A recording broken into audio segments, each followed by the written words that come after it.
প্রিয় দর্শক, আমাদের কোরআনের ধারাবাহিক ভিডিও সিরিজে আপনাকে আবারও স্বাগতম। আগের পর্বে আমরা দেখেছি আল্লাহ তাআলা মুনাফিকদের কিছু বৈশিষ্ট্য তুলে ধরেছেন। তারা নিজেদেরকে ঈমানদার বলে পরিচয় দিত, কিন্তু অন্তরে ছিল কপটতা। তারা অশান্তি সৃষ্টি করেও নিজেদেরকে শান্তির দূত বলে দাবি করত। তারা মুমিনদের সামনে একরকম কথা বলতো, আবার নিজেদের গোপন সঙ্গীদের কাছে গিয়ে সম্পূর্ণ ভিন্ন কথা বলতো। আজকের ভিডিওতে আমরা কথা বলবো কোরআনুল কারীমের সূরা বাকারার ১৬ থেকে ২০ নম্বর আয়াত পর্যন্ত। সূরা বাকারার ১৬ থেকে ২০ নম্বর আয়াতে আল্লাহ তাআলা তাদের অবস্থা বোঝানোর জন্য দুটি অসাধারণ উপমা দিয়েছেন। এই উপমাগুলো শুধু সেই সময়ের মুনাফিকদের জন্যই নয়, বরং প্রত্যেক মানুষের জন্যই। আল্লাহ তাআলা সূরা বাকারার ১৬তম আয়াতে বলছেন, এরা তারাই যারা সুপথের পরিবর্তে কুপথকে ক্রয় করেছে, সুতরাং তাদের বাণিজ্য লাভজনক হয়নি এবং তারা সরল সঠিক পথে চলেনি। এই আয়াতে আল্লাহ তাআলা একটি খুব সুন্দর উপমা ব্যবহার করেছেন। তিনি মানুষের জীবনকে একটি ব্যবসার সঙ্গে তুলনা করেছেন। আমরা সবাই জানি, একজন ব্যবসায়ী যখন ব্যবসা শুরু করে তার প্রধান লক্ষ্যই থাকে লাভ করা। তিনি নিজের অর্থ, সময় ও পরিশ্রম বিনিয়োগ করেন এই আশায় যে শেষে তিনি লাভবান হবেন। কিন্তু যদি তিনি ভুল সিদ্ধান্ত নেন, ভালো জিনিস ছেড়ে খারাপ জিনিস কিনে ফেলেন, তাহলে কি হবে?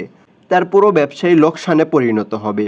ঠিক এই ভাষাতে আল্লাহ তাআলা বলছেন, এরা তারাই যারা সুপথের পরিবর্তে কুপথকে ক্রয় করেছে। এখানে লক্ষ্য করুন, আল্লাহ বলেননি যে তারা ভুলবশত পথ হারিয়ে ফেলেছে, বরং বলা হচ্ছে তারা কুপথকে ক্রয় করেছে।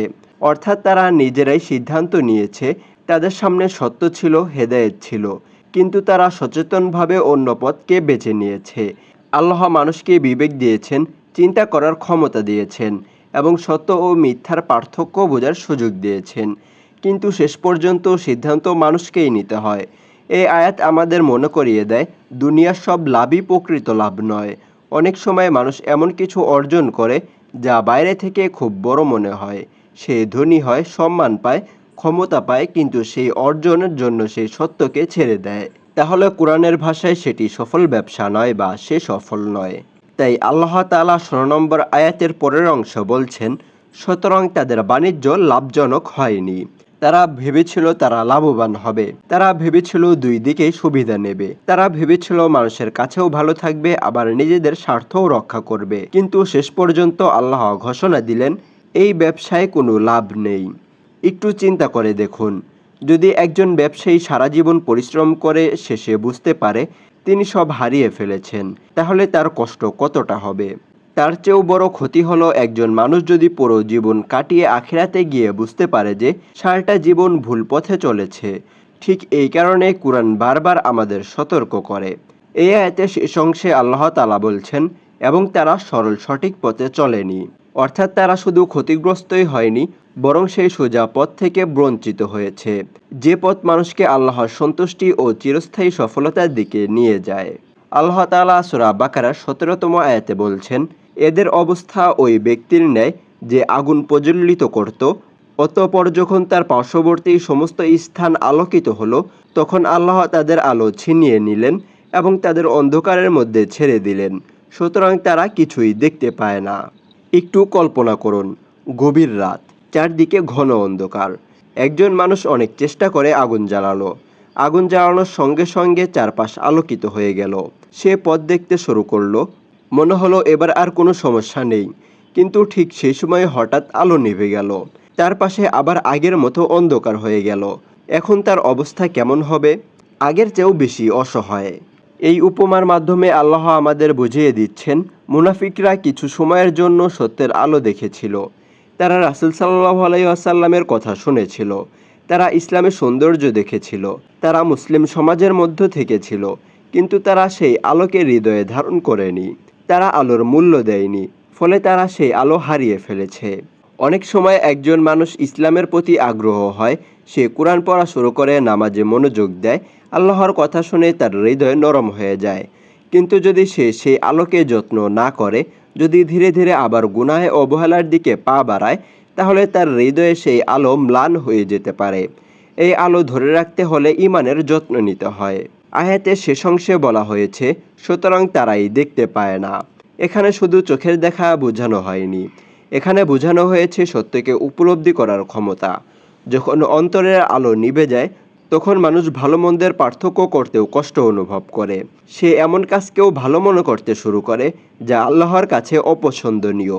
হেদায়েতের আলো রক্ষা করার জন্য আমাদের সবসময় আল্লাহর কাছে এই দোয়া করা উচিত, হে আল্লাহ, আপনি আমাদের অন্তরের আলোকে নিভিয়ে যেতে দেবেন না, আমাদেরকে আপনার হেদায়েতের উপর অটল রাখুন, আমাদের সহজ সরল পথ দেখান। আল্লাহ তাআলা সূরা বাকারার 18তম আয়াতে বলছেন, তারা বধির এবং অন্ধ, অতএব তারা ফিরে আসবে না। প্রিয় দর্শক, আগের আয়াতে আমরা দেখেছি আল্লাহ তাআলা মুনাফিকদের এমন একজন মানুষের সঙ্গে তুলনা করেছেন যে আগুন জ্বালিয়েছিল কিন্তু পরে সেই আলো হারিয়ে ফেলেছে। এখন 18 নম্বর আয়াতে সেই উপমার ফলাফল আমাদের সামনে তুলে ধরা হয়েছে।